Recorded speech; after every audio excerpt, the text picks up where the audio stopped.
سر سید Ahmad Khan public lecture کی جو ابتدا ہے اصل میں ایک کوشش ہے سر سید کے کام، سر سید کی فکر کی ریوائول کی، اس کے احیاء کی۔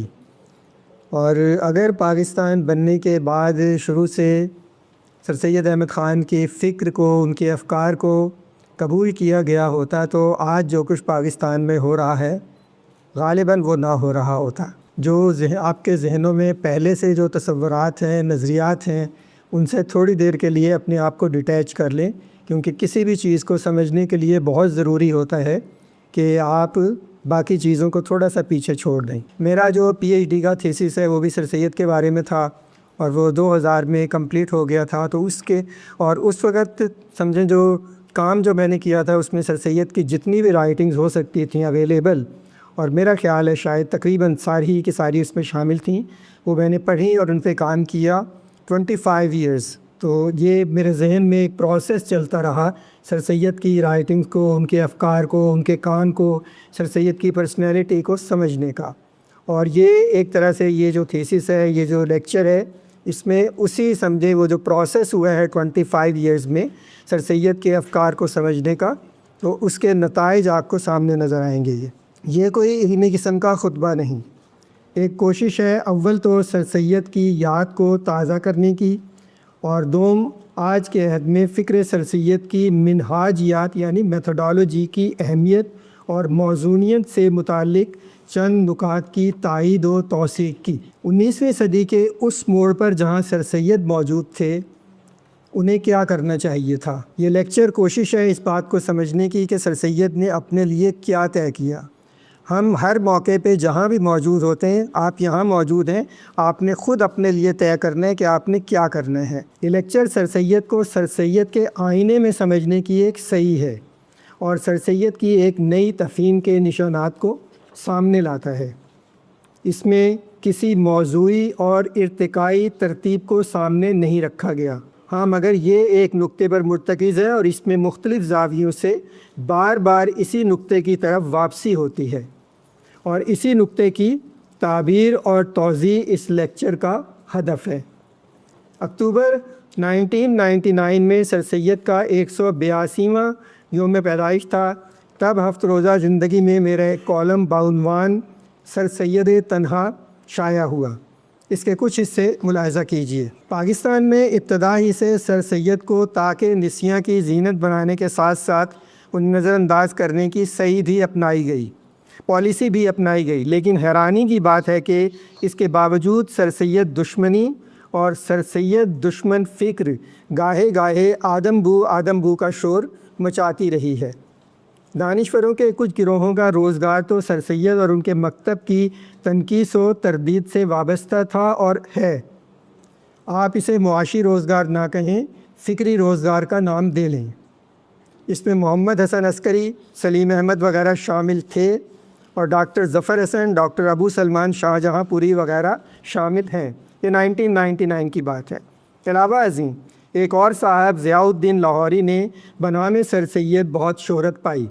انہوں نے سر سید کو سر سید کے خلاف استعمال کیا اور کمال کر دیا۔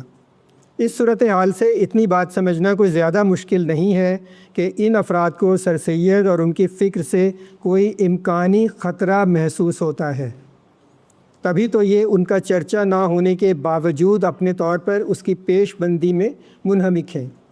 اس کا مطلب یہ بھی ہے کہ بہرحال ان میں اتنی بصیرت موجود ہے کہ انہوں نے بجھی ہوئی راکھ کے اندر سلگتی ہوئی چنگاری کو دیکھ لیا۔ سر سید دشمن اور سر سید دوست دونوں اس بات پر متفق ہیں کہ سر سید انگریز کے کاسا لیس تھے۔ دشمن اسی بنا پر سر سید کو فنا کر دینا چاہتے ہیں، جبکہ دوست بیچارے انہیں بچانے کے لیے جواز گھڑنے میں لگے رہتے ہیں۔ سر سید یہ نہ کرتے تو پھر کیا کرتے؟ تو کیا وہ مسلمانوں کو انگریزوں کے خلاف گوریلا جنگ کے لیے تیار کرتے؟ مگر سر سید کے ان دشمنوں اور دوستوں کے پاس شاید اس سوال کا کوئی جواب موجود نہیں کہ 19ویں صدی میں فکری اور تہذیبی طور پر کون برتر تھا۔ سر سید کے پاس اس سوال کا واضح جواب موجود تھا، اور وہ اس جواب کو بادل ناخواستہ نہیں بلکہ دل سے قبول کرتے تھے، یعنی ایک شکستہ اور شکست خوردہ ذہنیت کے ساتھ نہیں۔ یہی نقطہ اہم ہے۔ انگریز دشمنی کے کلیشے کے مارے ہوئے سر سید دشمن اور سر سید دوست اس بات کی اہمیت کو سمجھنے سے قاصر ہیں، اور یوں سر سید کو بھی۔ یہاں وہاں سر سیدی کوہستان سے کنکر پتھر چن کر اعتراض کرنے والے اور انہیں ہدف تنقید بنانے والے اور پھر معذرت خواہانہ انداز میں ان کی صفائی پیش کرنے والے لوگ سر سید کو چھوٹے چھوٹے دائروں میں سمیٹنے فٹ کرنے میں کوشاں رہتے ہیں، اور جب سر سید ان تنگ دائروں میں فٹ نہیں بیٹھتے تو وہ ان میں کیڑے نکالنا شروع کر دیتے ہیں اور انہیں کوسنا شروع کر دیتے ہیں۔ ان تنگ دامنوں سے اتنا نہیں ہوتا کہ وہ ان دائروں کو ذرا بڑا کر کے وسیع کر کے تو دیکھیں کہ پھر کیا بنتا ہے۔ سر سید کم پڑتے ہیں یا دائرہ چھوٹا پڑتا ہے؟ سر سید کا بنیادی اور بڑا دائرہ وسیع المشربیت ہے، یعنی جسے ہم کاسموپولیٹنزم کہتے ہیں۔ تنگ دامنیت کا کوئی بھی دائرہ وسیع المشربیت کے دائرے کو اپنے اندر سمیٹ نہیں سکتا۔ کہیں کنواں بھی سمندر کو جذب کرتا ہے۔ سر سید کو الٹی طرف سے پڑھنا اور سمجھنا اور پھر یہ سمجھنا کہ سر سید کو پڑھ اور سمجھ لیا، سر سید کو نہ پڑھنے اور نہ سمجھنے کے مترادف ہے، اور سر سید دشمن اور سر سید دوست دونوں شاید اسی زوم میں مبتلا ہیں۔ واضح رہے کہ راکم سر سید کو ماننے والوں میں سے نہیں، نہ اس نے کبھی ان کے مسلک کو اپنایا ہے، لیکن وہ انہیں ہدف تنقید بننے کے لیے تنہا چھوڑنے والوں میں سے بھی نہیں۔ یہ بات صاف ہو جانا ضروری ہے کہ 19ویں صدی میں تہذیبی طور پر کون برتر تھا۔ یہ کوئی مروبیت اور عدم مروبیت کا معاملہ نہیں، فلسفیانہ گہرائی کے لحاظ سے یہ حیرت و استعجاب کا معاملہ ہے، اور یہیں سے فلسفیانہ فکر کی شروعات ہوتی ہے۔ کوئی مروب ہو یا نامروب ہو، اگر وہ ایک برتر تہذیب کو دیکھ کر متحیر نہیں ہوتا تو اس میں کچھ خرابی ہے۔ میرا خیال ہے 1990 کی بات ہوگی، میرے ایک دوست جو پی ٹی وی میں تھے ان کو جاپان لے کر گئے تھے، 2-3 مہینے کا کورس تھا، وہاں پر کوئی ٹریننگ تھی ان کی، اور وہ جب آئے ہیں، اگرچہ وہ ان کا تعلق جماعت اسلامی سے تھا، لیکن جب آئے ہیں تو وہ اتنے حیران اور اتنے پریشان تھے اور اتنے وہ سمجھیں متاثر تھے اس سے۔ تو یہ ابھی کی بات ہے، تو سر سید 1869 میں انگلینڈ گئے تھے، اور اس وقت کا سب کانٹیننٹ انڈیا کیا تھا وہ بھی آپ کے سامنے ہے، یہ ذکر آگے بھی آتا ہے۔ کوئی مروب ہو یا نہ ہو، اگر وہ ایک برتر تہذیب کو دیکھ کر متحیر نہیں ہوتا تو اس میں کچھ خرابی ہے، کچھ کمی ہے، یہ نارمل طرز عمل نہیں۔ سر سید 1869 میں انگلستان سے کوئی لڈائٹ یعنی تخریب پسند بن کر واپس نہیں ہے۔ لڈائٹ ایک موومنٹ تھی، اور یہ موومنٹ تھی کہ جب انڈسٹریالائزیشن شروع ہوئی ہے تو یہ گروپس بنے تھے ورکرز کے جو مشینوں کو توڑتے تھے، تباہ کرتے تھے۔ تو سر سید 1869 میں انگلستان سے کوئی لڈائٹ بن کر واپس نہیں آئے، بلکہ وہ ہندوستان کے مسلمانوں کے لیے آکسفورڈ اور کیمبرج بنانے کا سبق سیکھ کر آئے۔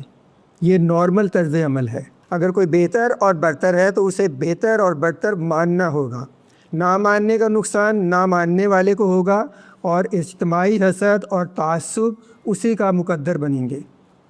مراد یہ کہ کسی کی بہتری و برتری سے متعلق مبنی بر حقیقت قضیہ بنائے اور اسے تسلیم کیے بغیر بات چل نہیں سکتی۔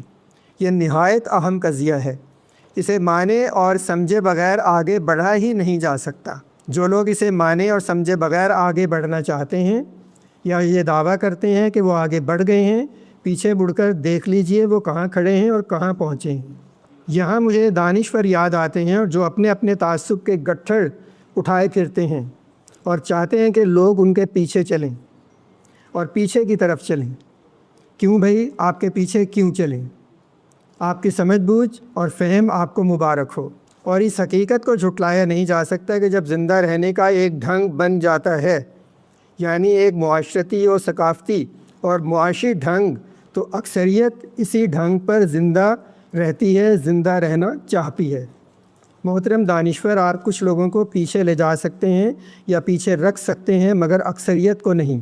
سر سید کی مقدرانہ کامیابی کے نتائج کا انحصار ان کی اسی آگہی سے متشکل ہوا تھا۔ میری مراد جسد مسلم کی حفظ و بقا سے ہے، یہی چیز سر سید کا منتہائی مقصود ہے۔ تو پھر سر سید کے ساتھ میرا مسئلہ کیا ہے؟ ایک تو سر سید کی تاریخی ناگزیریت کی تفہیم و تحسین، اور دوسرے سر سید کی شخصیت کی داخلی منطق کی تفہیم و تحسین۔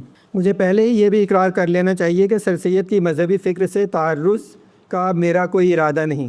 یاد رہے کہ یہ لیکچر ایک نوسٹیلجیا سے بھی مملو ہے۔ یہ نوسٹیلجیا کیا ہے؟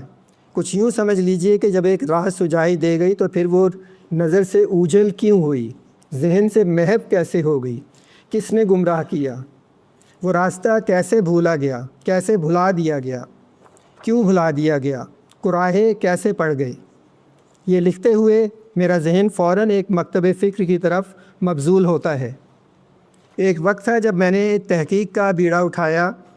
دیکھتے ہیں کہ ہمیں پاکستان کے بعد پاکستان میں کسی فلسفی کا جنم ہوا، دور دور تک کوئی عطا پتہ نہیں تھا۔ کچھ نام پڑے ہوئے تھے، ان کو بھی جانچا پرکھا۔ مشرقی پاکستان میں ایک وی ڈی اسمتھ تھے، ان کا فلسفیانہ فہم کمال تھا، لکھا بھی اچھا انہوں نے۔ کراچی میں عبدالحمید کمالی تھے، فلسفیانہ اور عہد دورہ کے فہم سے معمور۔ انہوں نے مخصوص و محدود فلسفیانہ موضوعات کے علاوہ معاشرتی دانش کو درپیش معاملات پر لکھا، سماجی و ثقافتی اور سیاسی معاملات، مگر یہاں بھی جدا قسم کی اوریجنل تبعات فلسفیانہ فکر کا کوئی ڈول ڈلتا نظر نہیں آیا۔ اب میں نے اس معیار کو کچھ نیچے گرایا۔ فلسفی نہیں تو چلے دیکھتے ہیں آیا کسی مفکر نے جنم لیا 47 کے بعد پاکستان میں، کسی اوریجنل تبعات فکر کی بنا پڑی، مگر وہی داستانیں طلسم و شبہ تھی اور میں تھا یہی تو کسک اور حسرت ہے۔ تمام ترجیحات سراسر مختلف ہوتی ہیں۔ خیر، اگر تبعات نہیں تو کوئی جتن ہی نظر آ جائے کسی فکر کی وضع و تشکیل کا، کوئی ناکام صحیح بھی غنیمت ہے۔ یہ قضیہ غالباً کچھ معقول تھا۔ جمیل جالبی کی پاکستانی کلچر کی مصنوعی تشکیل اور پھر قدرت اللہ شہاب و گروہ کی سری تگ و تاز پر مشتمل کوششوں سے جدا، جس کا اختتام اشفاق احمد کی دانائی عامہ کی صورت میں ہوا، ایک اور صحیح جسے میں نہایت قابل قدر سمجھتا ہوں وہ روایت کے تصور کو فلسفیانہ بنیادیں مہیا کرنے سے عبارت ہے۔ یہ محمد حسن عسکری تھے۔ انہوں نے جدیدیت یا مغربی گمراہیوں کی تاریخ کو نشان زد کیا اور بائیں بازو کی اتھلی دانش کے ساتھ ساتھ سرکاری حکمت کے ہلکے پن کو بھی ناقابل تلافی نقصان پہنچایا۔ میری اس رائے کا سیاق و سباق سر سید اور ان کی فکر کی منہاجیات ہے۔ منہاجیات سے مراد ہے میتھڈالوجی۔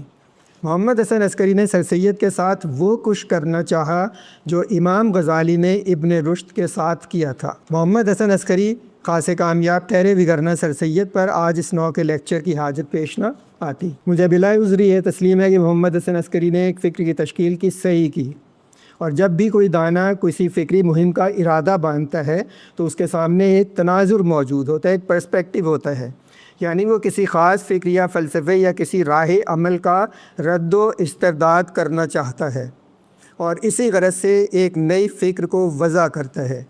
تو محمد حسن عسکری کے سامنے جو فکری لشکر پرا باندھے کھڑے تھے، ان میں زیادہ طاقتور لشکر بائیں بازو کے داعیوں کا تھا، نسبتاً تعداد میں اور نئے پن کے اعتبار سے بھی، تاہم اپنے جوہر کے اعتبار سے یہ کمزور ترین لشکر تھا۔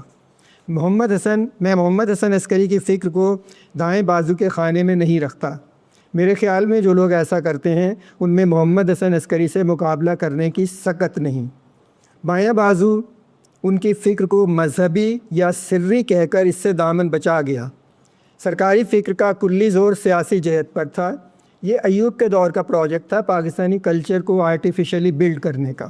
سرکاری فکر کا کلی زور سیاسی جہت پر تھا اور اس کے لیے مذہب بھی ایک ذریعہ ہی تھا، مگر اسے زیادہ زندگی نصیب نہ ہوئی اور ایوبی مہم جوئی کے دیہانت کے ساتھ یہ فکر کتابوں اور رسالوں میں محدود ہو رہی۔ یہاں مجھے ایک مرتبہ پھر یہ کہنے دیجیے کہ یہ اہل دانش ہی ہیں جو لوگوں کے اصل مجرم ہیں۔ انہوں نے ابتدائی سے طاقت کے اصول کا ساتھ دیا، دائیں بازو کے دانشور بھی اور بائیں بازو کے دانشور بھی۔ دانشوروں کا دایاں بازو ہمیشہ طاقت کا دایاں بازو بنا رہا، آج بھی ہے۔ طالبان اسی باغ کا ببول ہیں، جبکہ بایاں بازو ہمیشہ سے طاقت کے اصول کا اصولی پیروکار ہے۔ عسکریہ کے ساتھ 1953 کی ساز باز سے لے کر متشدد انقلاب کے انتظار تک سر سید کو دیکھ لیجئے، عین غدر کے وقت بھی اپنے اصول کا ساتھ نہیں چھوڑا۔ دونوں فریقوں کو تعاون کی دعوت دیتے رہے۔ یہ کوئی مصلحت نہیں تھی، دونوں فریقوں سے مراد ہے میری انگریز اور مسلمان۔ یہ کوئی مصلحت نہیں تھی، ایک یقین تھا جو ایک سیدھے راستے کی آگہی سے پیدا ہوا تھا۔ یا پھر سر سید بھی تلوار اٹھا سکتے تھے مگر ایسا نہیں ہوا۔ دراصل یہی وہ لمحہ تھا جب سر سید کی قلب ماہیت ہوئی، ٹرانسفارمیشن ہوئی ان کی۔ رسالہ اسباب بغاوت ہند اردو اور انگریزی، اور پھر لائل محمڈنز آف انڈیا کے 3 شمارے اس راہ نو کی تشکیل کا اظہار ہیں۔ محمد حسن عسکری کی طرف واپس آتے ہیں۔ میں ان کی فکر کو گو کہ خام بھی کہتا ہوں، مگر اس فکر میں پھلنے پھولنے اور جوان رانا بننے کے سارے چکنے پات موجود تھے۔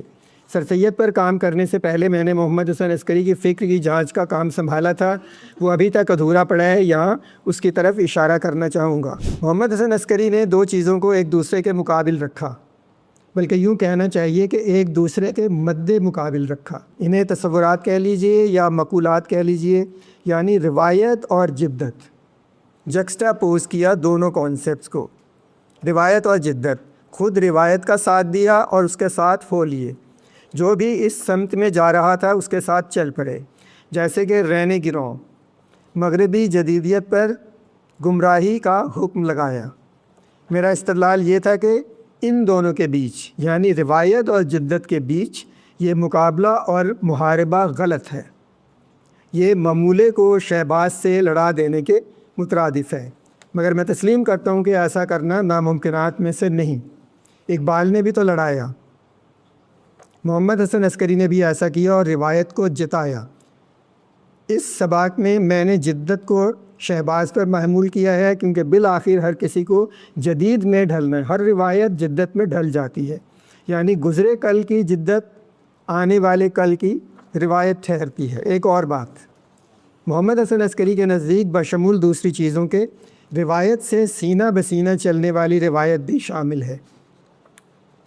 اب اس کے مضمرات اور نتائج و عواقب قطعاً مختلف ہیں۔ یہ نظریہ ہمیں ایک بالکل جدا دنیا میں لے جاتا ہے، یعنی سینہ بسینہ چلنے والی روایت کا نظریہ۔ پھر یہ بھی کہ انسان کا معاشرتی جوہر جن عناصر سے ترتیب پاتا ہے ان میں وجودی قربت اور قرابت کو نہایت اہم مقام حاصل ہے۔ مگر انسانی تہذیب و معاشرت کے تام جھام میں جو کچھ شامل ہے اس کا بہت بڑا حصہ ایسا بھی ہے جو سینہ بسینہ روایت کی زنبیل میں سما نہیں سکتا۔ علوم ہی کو لے لیجئے۔ تو اب اگر میں اس بات کو سمجھنا چاہوں کہ محمد حسن عسکری کیا کہنا چاہ رہے تھے، تو میں یہ کہنا چاہوں گا کہ وہ چیزوں کے جوہر کی بات کر رہے تھے، وہ تبدیلی کی تہ میں کار فرما اس عنصر کی بات کر رہے تھے جو بدلتا نہیں، جو کسی چیز کو اس کی پہچان اور تشخص دیتا ہے۔ یہ ایک جہت ہے، ایک ڈائمنشن ہے، یعنی وہ کیا چیز ہے جو بدلتی نہیں، تغیر کا شکار نہیں ہوتی، اور ان کے نزدیک یہ روایت ہے۔ اور روایت کیوں نہیں بدلتی؟ روایت اس لیے نہیں بدلتی کیونکہ یہ حقیقت کا ادراک رکھتی ہے، اور چونکہ روایت حقیقت کی حامل ہے لہٰذا یہ بھی تبدیل نہیں ہوتی۔ جیسا کہ یہ تصور حقیقت ہے جو اصل ہے، اور چونکہ روایت اس تصور حقیقت کی امین ہے، بائیں سبب یہ خود بھی اسی مقام و مرتبے کی اہل ٹھہرتی ہے۔ بالفاظ دیگر روایت اسی ناطے سے اصل قرار پاتی ہے، اور یہ روایت ہے جو حقیقت کی ترسیل کرتی ہے، ٹرانسمیشن کرتی ہے، اور یہ ترسیل سینہ بسینہ ہوتی ہے، لیکن روایت خود حقیقت نہیں۔ جبکہ ہر وہ چیز جو بدل رہی ہے یا بدل جاتی ہے جدید یا جدت قرار پاتی ہے۔ بالفاظ دیگر ہر چیز میں سے جو کچھ باقی رہ جاتا ہے بدلتا نہیں، وہ روایت ہے۔ محمد حسن عسکری نے اپنے سامنے یہ جو ایک مسئلہ رکھا وہ اہم ہے، مگر اس کا حل چیزوں کے درون میں موجود نہیں بلکہ چیزوں کے بیرون میں وجود رکھتا ہے۔ یہ حل انسان کے شعور میں وجود رکھتا ہے، اور انسان کے شعور ہی سے تشکیل پاتا ہے۔ یہ شعور ہی ہے جو چیزوں کو پہچان اور شناخت دیتا ہے۔ یاد رہے میں صرف پہچان اور شناخت کی بات کر رہا ہوں، لیکن جب پہلی اینٹ ہی ٹیڑھی رکھی گئی ہو تو دیوار اور عمارت دونوں خمیدہ رہیں گے۔ روایت اور جدت کے درمیان کوئی مقابلہ درپیش ہے ہی نہیں۔ ان میں سے جس کسی کو بھی معمولہ بنا لیں یا شہباز بنا لیں، یہ ایک دوسرے پر حاوی آتے رہیں گے۔ یہ شعور انسانی ہے جو اپنے مختلف النوع مراحل اور متنوع استدلالات کے پیش نظر کبھی کسی کو اور کبھی کسی کو چنتے اور پسند یا مسترد کرتے رہتے ہیں۔ تاہم اس انتخابی ماحول کو جو چیز ایک انسانی فطری ماحول میں ڈھال سکتی ہے اور جو تنفس کی طرح ناگزیر بھی ہے وہ ہے جبر و تشدد کی عدم موجودگی، ایبسنس آف کوارشن اینڈ وائلنس۔ میرا نظریہ، جسے میں نے محمد حسن عسکری کے نظریہ روایت کو رد کرنے کے لیے وضع کیا، وہ روایت اور جدت کی سنویت کو یعنی ڈویلٹی کو بیجا قرار دینے کے ساتھ ساتھ جس سنویت کو ایک بجا سنویت کے طور پر پیش کرتا ہے وہ ہے روایت بمقابلہ صداقت۔ یعنی روایت کو اصل میں جس چیز سے مقابلے کا سامنا ہوتا ہے وہ ہے صداقت۔ یہی وہ سنویت ہے جس کے سبب انسانی فکر و تہذیب کو قرار میسر آیا اور اس کا ارتقاء ہوا۔ اس بات کے دونوں پہلو میرا استدلال نہیں، یعنی یہ کہ ایک درست سنویت ہوتی ہے اور ایک غلط سنویت ہوتی ہے، اور یہ کہ افادیت ایک قابل قبول پیمانہ ہے، یہ دونوں باتیں قابل قبول نہیں۔ میری دلیل یہ ہے کہ شعور کے حامل انسان کو جس چیز کی جستجو کرنی ہے اور جس چیز کے لیے صحیح کرنی ہے وہ ہے صداقت کی جستجو۔ بلکہ یوں بھی سمجھ لیجیے کہ اور یہ بھی سمجھ لیجیے کہ صداقت کو ہر چیز کے مقابلے پر رکھا جا سکتا ہے۔ ایسا نہ کرنے والا کہیں نہ کہیں خود کو بھی صداقت کے مقابل نہیں رکھتا اور خود کو بچاتا ہے، مگر جیسے ابن رشد نے صاف بتا دیا کہ صداقت کیا ہے اور آبا کا اعتقاد کیا ہے۔ یہاں یہ واضح ہے کہ اصول صداقت اصل میں ایک اصول ضابط ہے، یعنی ریگولیٹو پرنسپل، ایک ایسا اصول جو صداقت کے لیے ہماری جستجو کو ایک ضابطے کے تحت لاتا ہے۔ جیسا کہ ہر شعبہ حیات میں صداقت کا مفہوم و قیام مختلف ہوتا ہے، جیسے کہ انصاف کے اصول میں، جیسے کہ فلسفیانہ صحیح میں، اور جیسے کہ فکر و دانش کی اقلیم میں، جہاں روایت سمیت ہر شے کو صداقت کے مقابل رکھا جائے گا تاکہ اس کی چھان پھٹک ممکن ہو سکے۔ عیاں رہے کہ روایت کو صداقت کے مقابل رکھنے کے دعوے کا مطلب یہ ہرگز نہیں کہ اسے دوسری چیزوں کے مقابل یا ان کے پہلو میں نہیں رکھا جائے گا۔ یہ نظریہ یہاں صرف اس نظریے کو رد کرتا ہے کہ روایت کا محاربہ صرف جدت کے ساتھ ہے۔ یوں روایت اور صداقت کو ایک دوسرے کے مقابل رکھنے کا نظریہ روایت کو باندھتا نہیں، اسے مقید نہیں کرتا، بلکہ اس کی لامحدود آزادی پر اصرار کرتا ہے اور ساتھ ہی ساتھ اس کے مقامات کی اہمیت کا اعادہ بھی کرتا ہے۔ مختصر یہ کہ جب روایت کو جانچنا مقصود ہو تو اسے صداقت کے سامنے لائے بغیر چارہ نہیں، وگرنہ اپنی اقلیم میں اس کے تنہا رہنے پر کوئی معترض کیوں ہوگا۔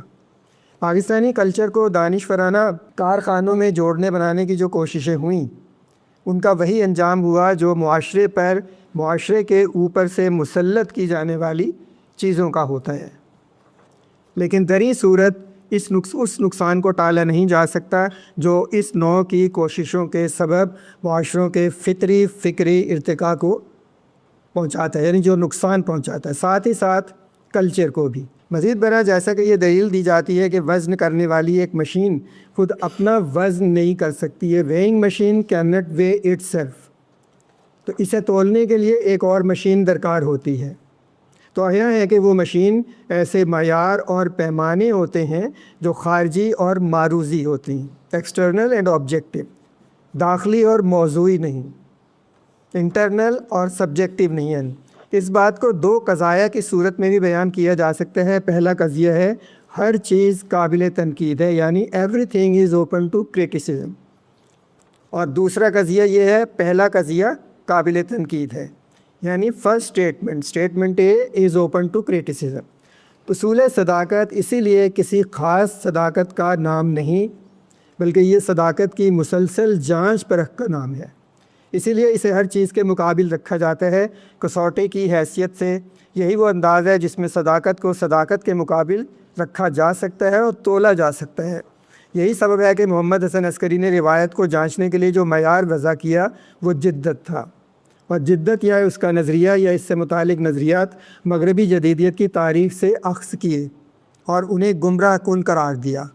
انہوں نے روایت کو صداقت کے مقابل نہیں رکھا بلکہ روایت کے اپنے نظریے کو بلا جانچے قبول کر لیا اور یہی تقاضا دوسروں سے بھی کیا۔ جبکہ سر سید کی فکر کی منہاجیات میں جو اصول کار فرما ہیں اگر انہیں ایک نظام میں پرویا جائے تو جو اس اصل اصول سامنے آتا ہے وہ یہ ہے کہ جو بھی معیار وضع کیا جائے گا اسے داخلی اور نقلی نہیں ہونا چاہیے بلکہ خارجی اور عقلی ہونا چاہیے۔ یعنی اصول صداقت ہی وہ معیار ہے جس پر ہر چیز کو جانچا جانا چاہیے۔ اس اصول کی تعبیر یہی بنتی ہے کہ ہر چیز کو منطق اور عقل کی کسوٹی پر ضرور پرکھا جانا چاہیے۔ یعنی جب کسی چیز کو جانچنا ہے، پرکھنا ہے، تو تاحال اس کا ایک ہی طریقہ ہے، اور وہ طریقہ یہی ہے کہ خارجی و معروضی معیارات وضع کیے جائیں اور ان کا اطلاق کیا جائے، اور ہاں، جہاں اور جب ایسا کرنا مقصود نہ ہو تو ایسا کرنے کی کوئی ضرورت نہیں ہے۔ آپ کسی چیز کو نہیں جانچنا چاہتے، بالکل نہیں، نہ جانچا۔ اس بات کو میں یوں کہنا چاہوں گا کہ معیار کو معیار ہونا چاہیے، شکنجہ نہیں کہ ہر چیز اس میں اٹھائی اور شکنجے میں ڈال دی۔ یعنی کوئی معیار ایسا شکنجہ نہیں جس میں ہر چیز کو جکڑ دیا جائے۔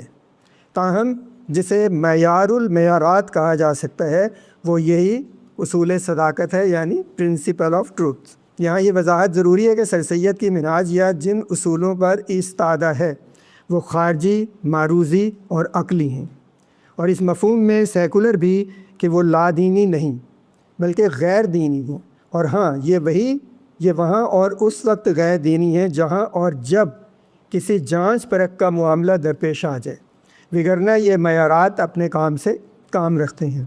جیسا کہ سر سید کا ایک اصول یہ ہے کہ مذہب انسان کے لیے ہے، انسان مذہب کے لیے نہیں۔ آیا رہے کہ سر سید کا تصور مذہب وسیع اور لچکدار ہے۔ مزید برآں سر سید یہ سمجھتے ہیں کہ مذہب کی شان اس کے پیرووں کی شان سے ہے، اور ان کے نزدیک شان سے مراد مسلمانوں کی اخلاقی حالت اور تمدنی حالت ہے۔ سر سید کی فکر اور کام کی تفہیم و تحسین کے ضمن ایک اور نہایت اہم زاویہ عملیت یا عمل پسندی ہے، جسے ہم پریگمیٹزم کہتے ہیں، بلکہ غالباً اس زاویے کا احاطہ بہت وسیع ہے، اتنا وسیع کہ سر سید کے بیشتر کام کو اس کے فریم ورک میں رکھ کر دیکھا جانا چاہیے۔ غالباً یہ پریگمیٹزم والا جو اصول ہے غالباً وسیع المشربیت کے برابر ہے۔ یہ زاویہ وہ زاویہ ہے جس کی تشکیل عملیت یا عمل پسندی سے ہوتی ہے، مگر یہ رویہ ہے، نظریہ نہیں۔ یعنی کسی نظریے کی طرف کسی کا رویہ کیا ہے، یہ چیز اس کے نظریے سے علیحدہ ہوتی ہے، ہونی بھی چاہیے، مگر ایسا ہونا یا ایسا کیا جانا ضروری بھی نہیں، کیونکہ جتنے ذہن اتنے تصورات، اور پھر عمل اس بات کا متقاضی ہوتا ہے کہ نظریے کی تشکیل کے لیے انتظار نہ کیا جائے، پیش قدمی کے لیے چند اصولوں کی رہنمائی کافی ہے۔ میں یہ بات کیا ہونا چاہیے کہ مفہوم میں نہیں کہہ رہا، کیونکہ فکری طور پر پسماندہ معاشرے نظری و فلسفیانہ مباحث سے لدے پھندے نہیں ہوتے، جیسا ہمارا معاشرہ ہے، جیسا سر سید کے وقت کا معاشرہ تھا۔ یعنی یہ تعیش انہیں نصیب نہیں ہوتا، یعنی وہ فکری جہاز سے برابر نہیں ہوتے، لہٰذا ان کے مفکرین اور عمل پسند دستیاب زاد راہ اٹھاتے ہیں اور چل پڑتے ہیں۔ سر سید کے ساتھ بھی یہی کچھ پیش آیا، اور سر سید نے کافی کچھ ایسا زاد راہ تیار بھی کیا۔ فرض کیجئے کوئی شخص ہے جو لہو و لعب سے شغف رکھتا ہے، یہ شروع کے سر سید ہے، پھر وہ آثاریات کی طرف مائل ہوتے ہیں، یہ اس کے بعد کے سر سید ہے، پھر اس شخص کی نظر دنیا اور اس کے معاملات کی طرف اٹھتی ہے، یہ اصل سر سید ہے۔ یہ دنیا کیا تھی؟ یہ دنیا وہ تھی جہاں ایک طرف مسلم مملکت اور اشرافیہ کو آسمان ثریا سے زمین پر دے مارا تھا، دوسری طرف اہل ہند تھے جو ایک محکومیت سے نکل کر دوسری محکومیت کے تحت آئے ہوئے تھے، تیسری طرف وہ انگریز تھے جو سراسر ایک بالکل مختلف اور ہمہ جہت برتر تہذیب کے نمائندہ تھے اور بر صغیر پر حاکم تھے، اور اس دنیا کے معاملات جن چیزوں پر مشتمل تھے وہ ایک اتل پتھل ہوتا معاشرہ تھا، اس کے سماجی، سیاسی، معاشی، مذہبی، مسلکی، روحانی، ثقافتی، جذباتی، نفسیاتی اور انا پسندانہ اجتماعی اور انفرادی کیفیتیں تھیں۔ اور یہاں یہ بھی عیاں رہے کہ مسلمان شکست خوردگی کے غیر معمولی احساس کا شکار تھے اور اندھیرے میں تانوکوئیاں مار رہے تھے، کیونکہ ان کے ذہنوں میں یہ بات بٹھائی گئی تھی کہ وہ ایک کرشماتی قوم ہے، یعنی کیرزمیٹک نیشن ہے۔ اور ایسے میں ان سب کے مقابل سر سید کھڑے تھے، بلا شبہ سر سید کے علاوہ بھی بہت سے لوگ ہیں، کسی نے کچھ انتخاب کیا اور کسی نے کچھ طے کیا، کتنے ہی لوگ ہیں جنہوں نے اپنی فہم کے مطابق اپنا اپنا کردار ادا کیا، مگر سر سید کا کام عملاً ہر شخص کے کام پر حاوی ٹھہرا۔ آپ خود سے پوچھ سکتے ہیں کہ بر صغیر کے مسلمانوں میں وہ کون سی شخصیت ہے جو بلند ترین دی ہے اور زمانوں پر محیط دی ہے؟ کون ہے وہ شخصیت؟ یعنی ایک ٹاورنگ پرسنالٹی، جیسے آپ نے کہا تھا۔ آپ ڈھونڈ لیں جن لوگوں نے تاریخ پڑھی ہے، ریسنٹ تاریخ سب کانٹیننٹ کی، انگریزوں کے بعد آنے کی، نکال لیں مسلمانوں میں سے کوئی بھی پرسنالٹی، کوئی شخصیت کون سی ہے؟ کوئی بھی نہیں، وہ صرف ایک پرسنالٹی ہے۔ مزید یہ بھی کہ جب باقی سب شخصیات کو زندہ تصور کیجیے اور خیال کیجیے، ان میں سر سید موجود نہیں۔ جتنے لوگ ہیں سب کو سوچ لیں اور دیکھیں کہ سر سید نہیں ہیں، اور پھر سوچئے کہ 19ویں صدی ہی میں نہیں، 20ویں صدی میں اور پھر آج بر صغیر کے مسلمان کہاں کھڑے ہوتے، کس حال میں ہوتے اور کیسے ہوتے۔ مجھے کہنے دیجئے کہ ہم سر سید سے بے خبر اور ان کے مخالف ہونے کے باوجود آج بھی سر سید کے پرتو کے نیچے زندہ ہیں۔ ہم میں سے کوئی بھی فرد خود کو سر سید کی جگہ رکھ کر سوچ سکتا ہے کہ 19ویں صدی کے اس موڑ پر اس کے ذاتی شغف اور دلچسپیاں کیا تھیں، اور مذکورہ حالات کے پیش نظر اسے کیا کرنا چاہیے تھا۔ مراد یہ کہ کوئی فرد مذہب یا شعر و ادب سے یا پھر انگریز دشمنی سے شغف رکھتا ہوگا، مگر وہ اس بات کا احساس و ادراک بھی رکھتا ہے کہ حالات کسی بھی باشعور فرد پر کیا ذمہ داری ڈال رہی ہیں۔ ہر وقت تاریخ، حالات ہم پہ ذمہ داری ڈال رہے ہوتے ہیں، ہم اسے ریئلائز کریں اور اپنائیں اور سمجھیں تو یہ ہماری ذمہ داری ہے، نہیں ادروائز نہیں۔ تو بہرحال اور پھر سوچ سمجھ کر یہ طے کرتا ہے کہ حالات، جیسا کہ اس فرد سے جو اس بات کی آگاہی رکھتا ہے کہ حالات کس چیز کے متقاضی ہیں، وہ اپنے لیے اسی کام کو منتخب کر لیتا ہے اور خود کو اسی کام کے لیے وقف کر دیتا ہے۔ یہ سر سید ہے، یہ ہے سر سید، اور یہ ہے سر سید کا پروجیکٹ، اور اسی لیے سر سید عمل پسند ٹھہرے۔ ہماری باتیں ہی باتیں ہیں، سید کام کرتا ہے، نہ بھولو فرق ہے جو کہنے والے کرنے والے میں۔ یہ اکبر الہ آبادی کا شعر ہے۔ میری رائے میں سر سید کی تفہیم کی اصل کلید یعنی کی جو ہے وہ یہی ہے، یہیں سے ہر چیز کی تفہیم نو اور تشکیل نو کا کام شروع ہوتا ہے، اور بیشتر کام سر سید کو تنہا ہی کرنا پڑتا ہے۔ سر سید میں تطابق و توافق ڈھونڈنے والے درست جگہ غلط چیز ڈھونڈ رہے ہیں۔ واضح رہے کہ سر سید کوئی فلسفی نہیں، ان کے سکہ بند یا نظامی فلسفی ہونے کی بات تو دور رہی، سر سید میں فکری تضادات موجود ہیں۔ مجھے اس کا جواز پیش کرنے کی ضرورت نہیں کہ سر سید کے پاس وقت ہی کہاں تھا، میں یہ کہوں گا کہ یہ کام ان کی ترجیحات میں تھا ہی نہیں۔ ہاں، سر سید ایک مفکر ہوں، انہیں مصلح کہنے والے ان کی وقت سے واقف نہیں اور ان کی قدر کو گھٹاتے ہیں۔ سر سید ایک پروجیکٹ پر کاربند مفکر ہیں جسے بہت سے کام کرنی ہیں، اور اس مقصد کے حصول کے لیے بہت سے تنازعات اور نزاعات کو نبیڑنا ہے، بہت کچھ کرنا ہے تاکہ وہ پروجیکٹ تکمیل پا سکے جو مسلمانوں کو دنیاوی مقتضیات پر پورا اترنے کے لیے تیار کرے گا، یا پھر ان کی داستان تک بھی نہ ہوگی داستان میں۔ اس دور کے علماء فضلاء کے علمی و فکری اور عملی منصوبوں پر نظر ڈالی جائے تو یوں ظاہر ہوتا ہے کہ سر سید کے سامنے صرف ناممکنات موجود تھے، مگر سر سید نے انہیں ممکنات میں بدل ڈالا۔ سر سید کو ہر وہ چیز کرنا پڑی جو مسلمانوں کو بالخصوص معاشی، سماجی اور سیاسی اعتبار سے پیچھے دھکیل رہی تھی یا پیچھے رکھ رہی تھی، اور جو 19ویں صدی کے اس عجب وقت مسلمانوں کی کمزوری ثابت ہو رہی تھی۔ اور یہ آپ کو پتہ ہے سر سید کی الطاف حسین حالی کے بہت مشہور اشعار ہیں، تے خاصہ خاصان رسول وقت دعا ہے، امت پہ تیری آ کے عجب وقت پڑا ہے، تاکہ وہ اسے ان کی طاقت میں بدل سکیں، اور انہوں نے ایسا کیا۔ اس سر سید نے مراد ہے، اس کی خاطر سر سید نے ہر وہ کام کیا جو ضروری تھا، اور ایک نئی تشکیل پاتی دنیا کی طرف مسلمانوں کی رہنمائی کرتا تھا۔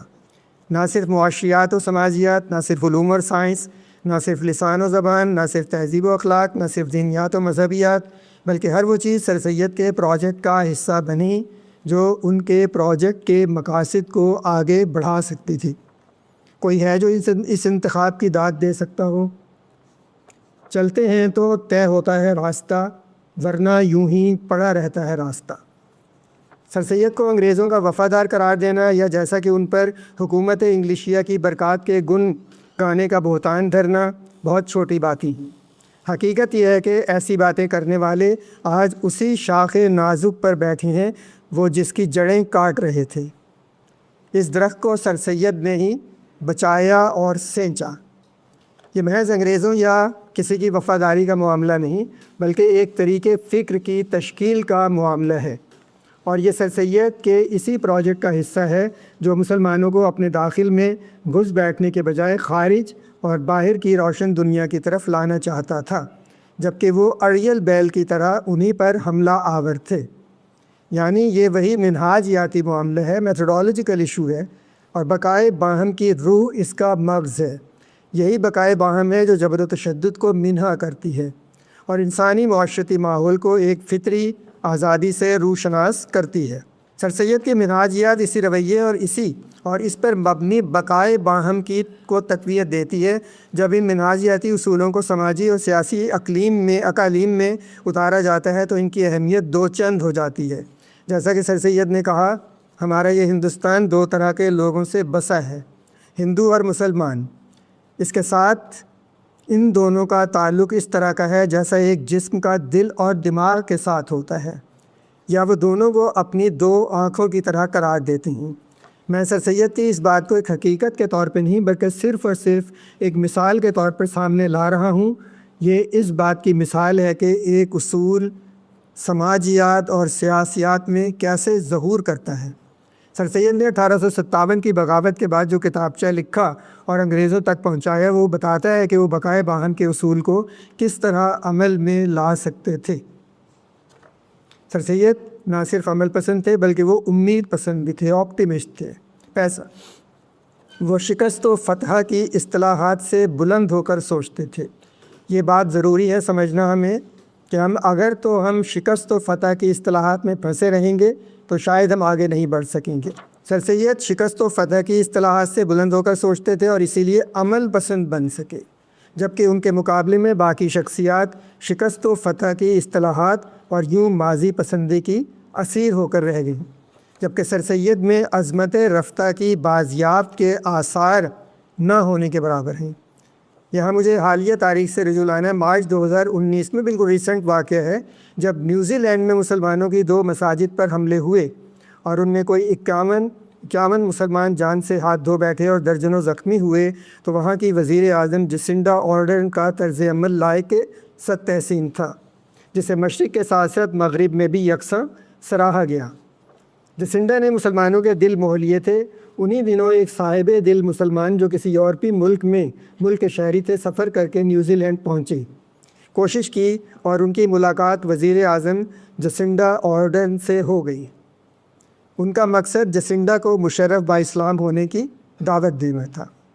میں سمجھتا ہوں یہ واقعہ ایک ایسے خلا کی موجودگی کا پتہ دیتا ہے جو ترک سر سید پروجیکٹ کی پیداوار ہے۔ سر سید نے مسلمانوں کی تعلیم و تربیت کا جو مشکل کام سنبھالا تھا، وہ بھی یہی ظاہر کرتا ہے کہ وہ مسلمانوں کو انگریزوں کے خلاف ایک غیر ضروری مباہلے اور محاربے کے بجائے ان کے ساتھ اشتراک عمل اور تعاون کی طرف لانا چاہتے تھے۔ میں اس بات پر زور دینا چاہوں گا کہ یہ منہاجیاتی اصول ہی ہیں جو بقائے باہم کو ممکن بنا سکتے ہیں اور بناتے ہیں۔ سر سید نے اس راز کو پا لیا تھا اور اسی لیے اپنی کوششوں کو اس کام پر مجتمع کیا، وگرنہ خواہ یہ فکری و نظری یا شعوری و ادبی لذتیت یا لذت پسندی ہو، یعنی انٹلیکچول ہیڈرزم، یا خواہ یہ مذاکرات و مناظرات ہوں، یہ چیزیں کسی قابل قدر تحصیل پر کبھی منتج نہیں ہوتی۔ جو چیز قابل قدر تحصیل پر منتج ہوئی وہ ایک طرف تو سر سید کے کام کے نتائج ہیں اور دوسری طرف وہ وہی ایک آزاد اور فطری ماحول میں جنم لینے والی چیزیں ہیں۔ سر سید کی تحصیل کو انگریزوں کی کاسا لیسی کے الفاظ سے بیان کیا جاتا ہے۔ یہ محض تعصب ہے، یہ کم فکری کا ایک مظہر ہے جو کسی عمل کی گہرائی میں کار فرما فکری جڑوں کو دیکھنے سے قاصر رہتا ہے۔ سر سید کا تمام کام ایک منہاجیات پر استوار تھا اور اس کے کچھ مسلمہ اصول تھے، اور سر سید کا پروجیکٹ انہی اصولوں پر استوار ہوا۔ میں نے بس ان اصولوں کی نشاندہی کی صحیح کی ہے۔ تعلیم و تربیت کا کام، تہذیب الاخلاق کا کام، انگریزی سے ترجمے کا کام، یہ سب کام اس بڑے پروجیکٹ کا ناگزیر حصہ تھے، جسے سر سید پروجیکٹ کہنا مناسب ہوگا۔ کچھ اور باتیں ہیں جنہیں کرنے والے کہا بھی لگاتے ہیں اور خود کو روشن خیال بتانا چاہتے ہیں۔ وہ کہتے ہیں کہ سر سید عورتوں کی تعلیم کے خلاف تھے۔ درست، بالکل درست۔ میں نے پہلے ہی کہا کہ سر سید نہ فلسفی تھے اور نہ مصلح۔ اور پھر جو لوگ یہ اعتراض کرتے ہیں ان سے صرف یہ پوچھا جانا چاہیے کہ آج سے 100 برس بعد انہیں کتنا روشن خیال سمجھا جائے گا۔ سر سید کی نظر میں جو چیزیں ان کے پروجیکٹ کو آگے بڑھاتی تھیں وہ ان کے بارے میں واضح نقطہ نظر کے حامل ہیں۔ صرف انگریزی زبان سیکھنے کی بات لے لیجئے، کتنی مخالفت تھی اس بات کی۔ مسلمانوں میں غالباً سر سید تھے جنہوں نے پہل مقامی زبانوں کے بجائے انگریزی زبان میں تعلیم کا مطالبہ کیا۔ اب کہاں رہ گئی عورتوں کی تعلیم کی بات؟ اور ابھی 19ویں صدی میں مسلمانوں میں اگر تعلیم کا ڈول ڈلا بھی تو وہ صرف اشرافیہ کے خاندان تھے، اجلافیہ کے نہیں، یعنی عام لوگوں کے خاندان نہیں۔ عمل پسندی کے تقاضے بالکل جدا ہیں، عمل پسندوں کو سمجھنے کے تقاضے بھی بالکل جدا ہیں۔ طبقاتی تجزیے اور بزوم خود روشن خیالی کی تحریک کی جانب سے ایک اعتراض یہ وارد ہوتا ہے کہ سر سید مسلم اشرافیہ کے نمائندے تھے۔ اس کا اتنا جواب کافی ہوگا کہ مسلم اشرافیہ کا نمائندہ ہونے کے باوجود آیا سر سید نے ہر مسلمان کی بات نہیں کی؟ کیا انہوں نے یہ کہا کہ صرف اشرافیہ کو انگریزی سیکھنی چاہیے، یا یہ کہ علی گڑھ میں صرف اشرافیہ کی اولاد پڑھے گی؟ ایک اور جواب یہ بھی ہو سکتا ہے کہ کیا کارل مارکس کا شریک کار اور عزیز دوست فریڈرک اینگلز ایک صنعت کار خانوادے سے تعلق نہیں رکھتا تھا، اور کیا وہ یوں صنعت کار طبقے کا نمائندہ قرار پایا؟ پھر طبقاتی تجزیے کے علم برداروں کو یہ بھی سوچنا چاہیے کہ انقلاب اشتراک، یعنی جو سوشلسٹ ایولیوشن آیا تھا روس میں، انقلاب اشتراک 1917 میں برپا ہوا، جبکہ سر سید کی وفات 1898 میں ہو چکی تھی۔ آخر میں ایک آخری نقطہ، اور یہ نقطہ اس کل بحث کا تصفیہ بھی کرتا ہے۔ عقل و سائنس نے چونکہ مغرب میں نمود پائی، یہ ہماری تہذیب کا ثمر نہیں، اس لیے ہم انہیں اجنبیوں کی طرح دیکھتے ہیں، کیونکہ ان کی تخلیق و تشکیل میں ہمارا خون پسینہ شامل نہیں، ہمیں ان کی اتنی قدر بھی نہیں۔ ہم ایک اجنبی چیز کو اپنانے اور جذب کرنے میں ناکام رہے ہیں، یا جس قدر اسے ہم نے اپنایا اسے اتنا جذب نہیں کیا، اور یہ ہماری قلب ماہیت کرنے میں ناکام رہا، یعنی جس قدر یہ فکری طور پر جذب ہوا وہ اتنا کم تھا کہ ہماری کایا پلٹنے میں کامیاب نہیں ہوا۔ ہمارا جو ملال ہے، پچھتاوا ہے، یہ جو ایک روپ پالا ہوا ہے ہم نے، اس مظہر کی گرفت اکبر الہ آبادی سے بہتر کون کر سکتا تھا؟ پانی پینا پڑا ہے پائپ کا، لفظ پڑھنا پڑا ہے ٹائپ کا۔ 9/11 کی اثنا میں شاہدرے کی ایک لاہور کے قریب علاقہ ہے، شاہدرے کی ایک مسجد میں یہ دعا مانگی گئی کہ اے خدا جو کچھ انگریزوں کے پاس ہے وہ ان سے لے کر ہمیں دے دے۔ باہر کی آنکھیں کھول کر دیکھا جائے تو پائپ کا پانی پینا اور ٹائپ کا لفظ پڑھنا ایک آگے کا قدم تھا، ترقی کا ایک مرحلہ تھا، لیکن دکھ یہ ہے کہ اس کی تحصیل ہمارے نام کیوں نہیں لکھے گئے۔ امر واقعہ یہ ہے کہ ایک شکست خوردہ ذہن اس انداز میں نہیں سوچتا کہ یہ ترقی کے مدارج ہیں، مگر وہی بات ہے کہ یہ ترقی چونکہ ہم نے نہیں کی لہٰذا یہ ترقی ہمیں ہضم نہیں ہوتی۔ ایک فرد ایک محدود عرصہ حیات میں کیا کچھ کر سکتا ہے، اسی طرح ایک قوم کیا کچھ کر سکتی ہے، کتنا کچھ حاصل کر سکتی ہے، بہت کم، بہت محدود، یا کبھی بہت زیادہ۔ ایک انداز انسانی تہذیب اور اس کے ارتقاء کو دیکھنے کا یہ بھی ہے کہ یہ ایک ریلے ریس ہے، اور ہر تہذیب اپنی تحصیلات کا بیٹم کسی دوسری تہذیب کے حوالے کرتی ہے تاکہ وہ آگے بڑھے، آگے بڑھتی رہے۔ ایک تہذیب دوسری تہذیب کو سکھاتی ہے اور دوسری تہذیب تیسری تہذیب کو، اسی سے انسانی وحدت تشکیل پاتی ہے اور انسانی تہذیب کا تسلسل بھی۔ لیکن اگر انسانی تہذیب کو گلیڈیٹرز قرار گلیڈیٹرز کا اکھاڑا سمجھا جائے گا تو ایک بالکل مختلف طرح کی فکر و تہذیب جنم پائے گی، مگر اس کا حاصل حصول ایک اجتماعی حسد کے سوا اور کیا ہو سکتا ہے؟ جیسا کہ اوپر ذکر ہوا کہ لوگ زندہ رہنے کے لیے پیدا ہوتے ہیں، تو ان کی اکثریت اگرچہ اس اکھاڑے اور اجتماعی حسد کی وراثت کی وارث بن جاتی ہے، یعنی غلبہ حاصل کرنے کی فکر اور تہذیب کو اپنا فکری اثاثہ بنا لیتی ہے، اور کیونکہ اس کے لیے کسی برتر تہذیب کے ثمرات کو اپنائے بغیر بھی کوئی چارہ نہیں ہوتا، لہٰذا وہ عملاً اپنی روزمرہ زندگی میں اس برتر تہذیب کو بھی اختیار کر لیتی ہے۔ یوں ایک دو رخی شخصیت وجود میں آتی ہے، یعنی عملی زندگی اور فکری زندگی کے دونوں رخ ایک دوسرے سے لگا نہیں کھاتے، میل نہیں کھاتے، ان میں کوئی ہم آہنگی نہیں رہتی۔ پائپ کا پانی پینا پڑتا ہے، ٹائپ کا لفظ پڑھنا پڑتا ہے، تصویر اور متحرک تصویر یعنی ویڈیو پہلے ممنوع قرار پاتی ہے اور پھر یوٹیوب چینل بنائے جاتے ہیں، مگر بادل ناخواستہ مجبوری میں۔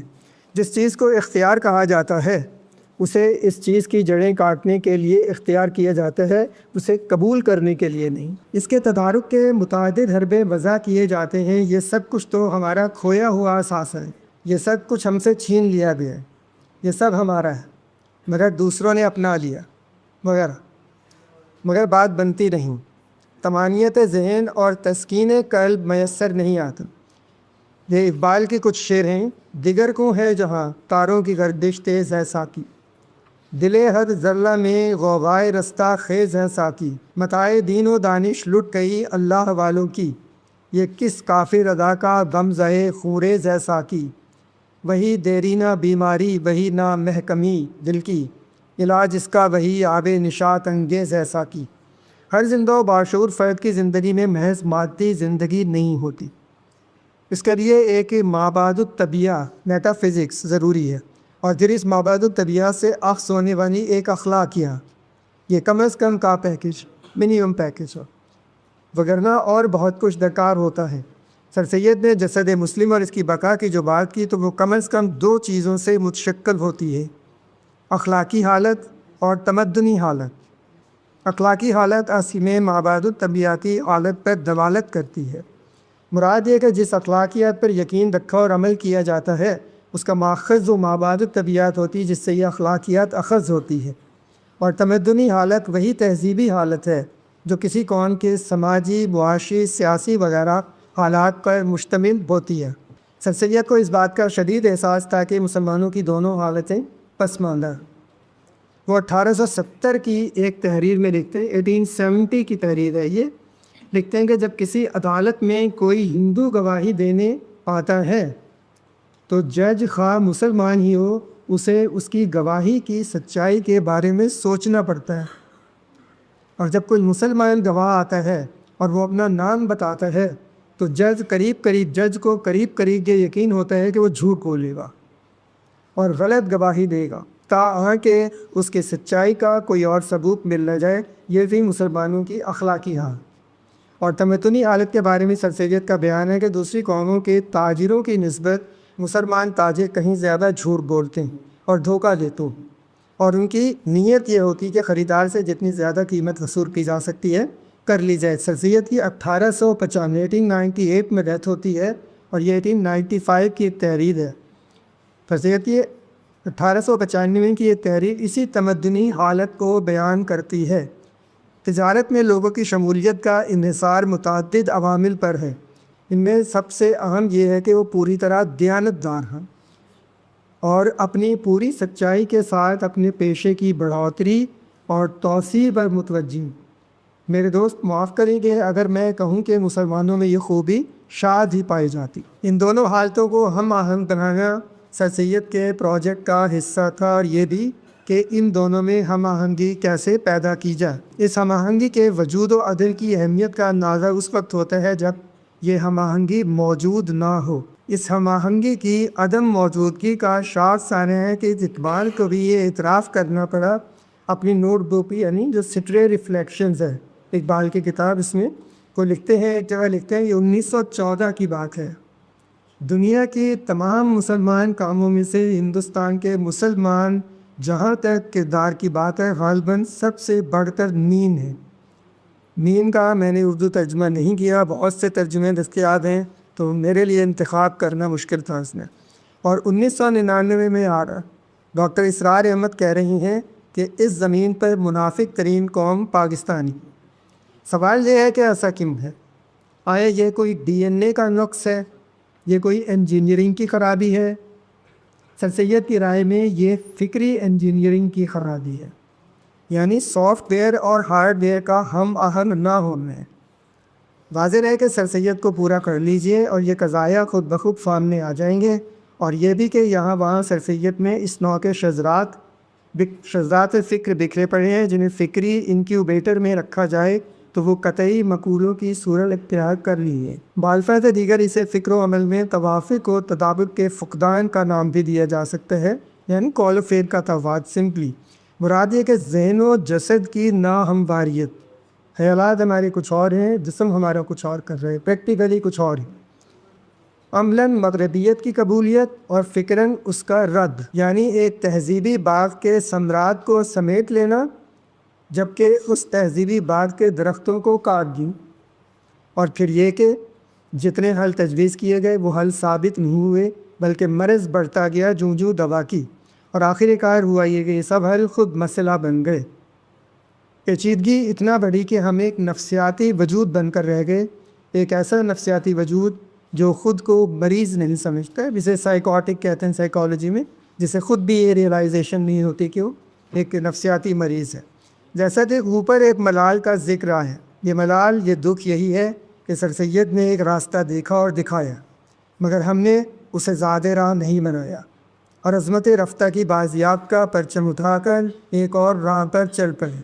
سب سے بڑی گمراہی یہ ہوئی کہ جدیدیت یا مغربیت کو جھٹلایا گیا، اسے گمراہی بتایا گیا، کہیں یہ وہی دانشورانہ لذت پسندی تو نہیں تھی، اور کسی نہ کسی طور پر یہ سبق پڑھا دیا گیا کہ سر سید کی بتائی سجائی راہ پر چلیں گے تو اپنا تشخص اور اپنی پہچان کھو بیٹھوں گا۔ اس گمراہی کو ایک حکمت کی طرح پلے باندھ دیا گیا، انسانی عبادت اور انسانی تہذیب کے تسلسل کے تصورات کو اکھاڑے کی سیاست میں جھونک دیا گیا، جبکہ اپنے تشخص اور اپنی پہچان کو بچانے اور قائم رکھنے کا یہی طریقہ تھا کہ انسانی تہذیب میں اپنا مقام و مرتبہ پیدا کیا جائے۔ جی، انسانی تہذیب کی جو ریلے ریس جاری ہے اس میں اپنی باری کا انتظار کیا جائے، نہ کھیڈیں گے نہ کھیڈن دیں گے، تربیت نہ اپنایا جائے، اپنی ڈیرنگ کی مسجد نہ بنائی جائے، اس جاری ریس میں بیٹن کو پکڑا جائے اور آگے کی طرف دوڑا جائے اور انسانی تہذیب میں اپنا حصہ ڈالا جائے۔ یہی سر سید کا راستہ تھا اور یہی سر سید کا پروجیکٹ۔ شکریہ۔